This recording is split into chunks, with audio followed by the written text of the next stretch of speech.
पानीमा चाहिँ सस नुन हालेर चाहिँ सोयाबिनलाई उमाल्यो। अनि भएपछि चाहिँ मजाले सुक्खा हुइन्जेलकन निचोर्नुपर्छ। यसलाई मजाले निचोरेपछि चाहिँ कर्नफ्लोर र मैदा अनि अलिकति नुन हालेर यसलाई मजाले मिक्स गरेर राखिदिएँ। त्यसपछि क्याप्सिकमहरू काट्नतर्फ लागेँ।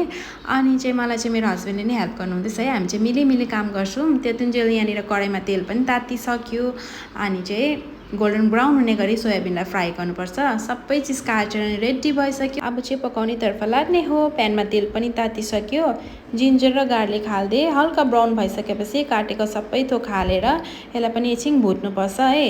भुटुन्जेल चाहिँ यहाँनिर कर्नफ्लोरको पानी बनाउँदैछु। 1 चम्चा कर्नफ्लोर र अलिकति पानी हालेर मजाले चलाएपछि चाहिँ अब म यहाँनिर ससहरू एड गर्दैछु। सबै ससहरू हालेपछि चाहिँ हल्का नुन पनि हालेर मजाले चलाएँ। अनि कर्नफ्लोरको पानी पनि हालिदिएर यसलाई मजाले चलाइसकेपछि यतिको ग्रेभी भइरहेछ हो।